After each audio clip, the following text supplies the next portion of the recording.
अस्सलाम वालेकुम दोस्तों, मैं हूं फ़ारूक बुज़दार। ये एक क्विक अपडेट है, ये एक वीडियो है सिर्फ़ उन लोगों के लिए जिन्होंने B4U में इन्वेस्ट किया है और विथड्रॉल के लिए वेट कर रहे हैं। दोस्तों, आप अपने सिटी में, अपने डिस्ट्रिक्ट में नायब के ऑफ़िस जाएं, नायब वालों से कांटेक्ट करें, उन्हें बताएं कि हमारे इतने पैसे फंस गए इस कंपनी में, ताकि आपको वो पैसे मिलें। अभी नायब इन्वेस्टिगेट कर रही है और आप जल्दी अपने पैसे अगर नैब को बताएंगे कि हमारे इतने पैसे फंसे हुए हैं तो आपके पैसे निकल आएंगे। और कोशिश कर रही है नैब के प्ली बारगेन के थ्रू या किसी भी तरीके से बारगेन के थ्रू जो CEO हैं B4U के, उनसे पैसे निकलवाए जाएं और लोगों को पैसे दिए जाएं।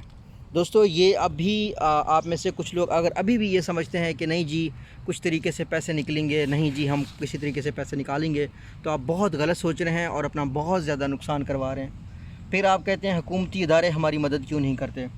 सिक्योरिटी एक्सचेंज कमीशन का मैंने कितना अर्सा पहले, 6 महीने पहले आपको अपडेट दिया। मैंने कहा कि सिक्योरिटी एक्सचेंज कमीशन कह रही है स्कैम है। मैंने सितंबर में जो है ना मलेशियन हुकूमत ने एक नोटिफिकेशन जारी किया कि B4U स्कैम है। मलेशिया के लोगों से कहा कि आप अपने पैसे ना इन्वेस्ट करें, उसका मैंने आपको अपडेट दिया। तो अभी मैं आपको रिक्वेस्ट कर रहा हूं काफ़ी दिनों से कि इनके प्रोजेक्ट का, मैंने 4 महीना पहले एक रिपोर्ट बनाई जिसमें मैंने इनके 21 के 21 प्रोजेक्ट को एनालाइज़ किया और आपको डिटेल से बताया कि इनके प्रोजेक्ट्स टोटल स्कैम है, कुछ भी नहीं है। बस आँखों में धूल झोंकने के लिए थोड़े बहुत प्रोजेक्ट्स लोगों ने स्टार्ट किए हुए हैं। इसके अलावा दोस्तों, इनके जितने भी नुमाइंदे थे ये भी बहुत खामोश हैं और बिल्कुल साइड पे होते जा रहे हैं जो वक्त जिस तरीके से फैलता जा रहा है। तो बच गया सिर्फ इसका CEO, क्योंकि पैसा सारा उसके पास है।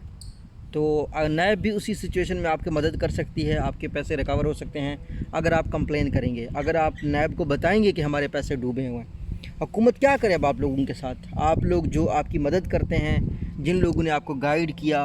हम देखिए, हम अब मेरा आप सब लोगों को मालूम है, ना ही मैं यूट्यूब चैनल मेरा मोनेटाइज है और ना ही मैं इस काम से कुछ कमाना चाहता हूँ। मेरे पास जो बिज़नेस का नॉलेज है वो मैं एनालाइज़ करके चीज़ों को देखता हूँ और मैं इंटरनेशनल स्कैम्स को देखता हूँ। मेरा काम है बिज़नेस एनालिसिस करना।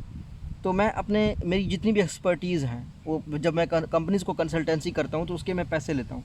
लेकिन जो इल्म मेरे लोअर मिडिल क्लास गरीब तबके के लोगों तक पहुंच सकता है, मेरी वजह से अगर किसी की मदद हो सकती है, कोई बच सकता है, तो मैं अल्लाह का शुक्र अदा करता हूं कि चलो हक़ अदा हो गया, इल्म का ज़कात निकल गया। क्योंकि इल्म भी एक दौलत है और ये अल्लाह ताला इंसान को तब फ़राहम करता है जब वो दूसरों में बाँटता है। तो मैं आपसे पिछले 6 महीने से इसलिए रिक्वेस्ट कर रहा था कि आप लोग बाज़ आ जाएँ। जिन्होंने पैसा लगाया वो अपना पैसा निकलवा लें, जिन्होंने नहीं निकलवाया वो, ताकि दूसरों को मत फंसाएं। इनके साथ के लोग थे वो तो खैर बड़े पैसे निकाले, बनाए। उन्होंने बनाना क्या था, बस आपसे पैसे लिए, आपके पैसों में से ही पैसे आपको देते रहे। तो मेरी आपसे सिंपल रिक्वेस्ट है कि अभी नैब का हेल्प करें। पाकिस्तान के हुकूमती इदारे, सिक्योरिटी एक्सचेंज कमीशन, नैब, ये जितने भी हैं ये आपकी हिफाजत के लिए हैं, हमारी हिफाजत के लिए हैं। तो अदारे का साथ दें, अदारे के जो भी इन्वेस्टिगेटिव लोग आपके हेल्प के लिए काम कर रहे हैं उनका साथ दें। और हाँ, उनको उन यूट्यूब चैनल्स का भी बताइएगा जो आपको एडवाइज़ करते थे कि जनाब हम पैसे लगाओ, जो अपना अपलैंड डाउनलैंड बनाते थे वो अभी गायब हैं, उन्होंने अपनी वीडियोस हाइड की हैं, उनका भी बताइएगा। क्यों? क्योंकि ये नासूर है, ये बुराई को जो है ना, ये लोग बुरे नहीं हैं, इनका काम बहुत बुरा है। हो सकता है इसका CEO B4U का तौबा करके नेक इंसान बन जाए, वो कोई मसला नहीं है। लेकिन सबसे जो दुख की बात है दोस्तों, ये लोग अल्लाह, रसूल, पैगम्बरों के नाम लेकर पता नहीं दीन का इन्होंने मजाक बनाया हुआ है। हर बात में रमज़ान है, सहरी में दुआ करो। और रियलिटी ये थी, हमें भी पता था, आपको भी पता था, टीम को भी पता था, स्कैम है, स्कैम हो रहा है। लेकिन अब इनकी अगर बातें सुनते तो ऐसे लगता था जैसे ये पता नहीं दुनिया जहान के नेक लोग हैं। तो जितना मज़हब का इस्तेमाल ये पोंजी स्कीमें, ये गलत बिज़नेस वाले लोग करते हैं, अल्लाह से बस पनाह मांगी जा सकती है। दीन का गलत इस्तेमाल जितना ये लोग करते हैं, लासानी ग्रुप वाले थे वो भी यही करते थे और आखिर में स्कैम, डबल शाह वाले भी यही करते थे, आल पाकिस्तान प्रोजेक्ट्स वाले भी यही करते थे, परपाल वाले भी यही करते थे। ये स्कैम्स हैं। और अगर आप एक बंदे हैं, उसके पास पैसा है, अब मैं आपको सोल्यूशन भी बताता हूँ कि अगर आपके पास अभी पैसे हैं और आप इन्वेस्ट करना चाहते हैं तो कहाँ इन्वेस्ट करें। दोस्तों, अपने बेटों को पढ़ाएँ, अपने बच्चों को पढ़ाएँ, किसी इंसान पे पैसा लगाएं।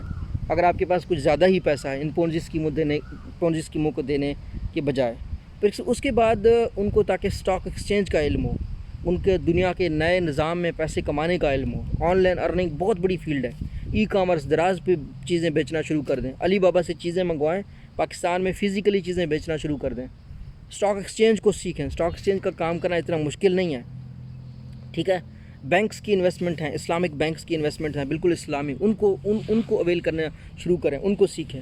اس کے لیے بھی کسی یوٹیوبر کا مشورہ مت لیجئے، جائیے سیدھا بینک میں، ان سے مشورہ کیجئے۔ میں زیادہ تر ڈیٹیل نہیں دیتا، میں ٹیکنیکل باتیں نہیں کرتا، میں کمپلیکس باتیں نہیں کرتا، ان کے کرنے کا فائدہ نہیں ہے۔ کیونکہ جتنے بھی لوگ پونزی اسکیم میں پھنسے ہوتے ہیں ان کو ٹیکنیکل اسپیکٹ کا پتہ ہی نہیں ہے۔ بات بہت سمپل ہے کہ ہاتھ پاؤں مارنے سے آپ سیکھیں گے۔ یہاں پہ بڑے لوگ آپ کو کہیں گے جی بھینس کا بزنس سٹارٹ کریں، ایک یوٹیوبر آپ کو آ کے کہتا ہے بھینس کا بزنس سٹارٹ کریں، کروڑوں کمائیں، اور آپ جناب اگر یوٹیوب کا ویڈیو دیکھ کے بھینس خریدیں گے تو آپ کو لاس ہی لاس ہوگا۔ اگر آپ فارمر بننا چاہتے ہیں، کسی بھی شعبے میں کام کرنا چاہتے ہیں، کچھ دن ان شعبے کے لوگوں کے ساتھ جا کر فری میں کام کریں، وہاں گزاریں وقت۔ میں خود جب ریسرچ اور کنسلٹنسی کی کمپنی شروع کرنا چاہتا تھا تو میں نے کچھ کمپنیز کے ساتھ بڑا عرصہ کام کیا ریسرچ اور کنسلٹنسی میں، اور اس کے بعد میں نے جا کے جو ہے نا ان کے ڈائنامکس کو سمجھا، پاکستان کی ہر ریسرچ اینڈ کنسلٹنسی کمپنی کے ساتھ کام کیا، پھر جا کے میں نے کہیں انیشیٹوز لیے، پھر جا کے کہیں ہم نے جو ہے نا اپنا کام سٹارٹ کیا۔ تو یہ دنیا کے ہر کاروبار میں، ہر بزنس میں یہی ہوتا ہے کہ آپ نے پہلے اس سبجیکٹ کا ایکسپرٹ بننا ہوتا ہے۔ ایک ریسرچر بننے کے لیے، ایک محقق بننے کے لیے آپ کو پی ایچ ڈی کرنی پڑتی ہے، آپ کو محنت کرنی پڑتی ہے۔ یہ نہیں ہو سکتا اوور نائٹ ایک بندہ کہے کہ میں نے ریسرچ اور کنسلٹنسی کی کمپنی کھولنی ہے، یا ایک بندہ کہے کہ میں نے بڑی کمپنیز کو ایڈوائز کرنا ہے۔ تو ایڈوائز کرنے کے لیے تو آپ کو کمپنیز میں کام کرنا پڑتا ہے، کاروبار کو سیکھنا پڑتا ہے۔ تو یہ میری آپ سے درخواست ہے۔ نیچے میں جو ہے نا نیب کی ویب سائٹ کا لنک بھی رکھ دیتا ہوں، نیب کے وہ لنکس بھی رکھ دیتا ہوں جہاں سے آپ جو ہے نا کمپلین کر سکتے ہیں۔ پلیز اداروں کے ساتھ تعاون کریں، کیونکہ اداروں کے ساتھ تعاون ہی سے آپ اپنے پیسے نکال سکتے ہیں۔ اگر آپ کی یہ سوچو کہ یہ جو لوگ جنہوں نے آپ کو لوٹا ہے یہ کل آپ کو پیسے آپ کو دیں گے کہ یہ لیں صاحب جی پیسے آپ کے، یہ تو یہ کبھی نہیں ہونے والا، یہ کبھی نہیں ہوتا، یہ نہ کبھی ہوا ہے۔ ایک بار پھر میں اس بات کی آپ کو کلیئرٹی دینا چاہتا ہوں کہ بی فار یو میں جتنے بھی ممبرز انوالو تھے، جتنے بھی یوٹیوبرز انوالو تھے، چاہے اس کا سی او تک، یہ سب انسان تھے، لیکن ان انسانوں سے برائی ہو گئی ہے۔ ذاتی ہمارا ان سے کوئی مسئلہ نہیں ہے، آپ کا کوئی مسئلہ نہیں ہے، لیکن آپ کے پیسے انہوں نے لگائے، بالکل کاروبار میں جس طریقے سے عدالت میں کوئی انسان جاتا ہے اپنا انصاف مانگنے کے لیے، تو آپ کو آپ کا انصاف ملنا چاہیے، اور یہ تبھی آپ کو مل سکتا ہے جب آپ نیب کو کمپلینٹ کریں گے۔ اگر یہ بات عدالتوں میں چلی گئی، بہت لمبا گھسیٹنا ہے انہوں نے، تو شاید آپ کی نسلیں بھی بھول جائیں کہ آپ لوگوں نے پیسے لگائے ہوئے تھے۔ تو نیب کو رپورٹ کریں، اور اللہ کرے کہ آپ سب کے پیسے واپس آئیں۔ اللہ آپ سب کا حامی ناصر ہو۔ اللہ حافظ۔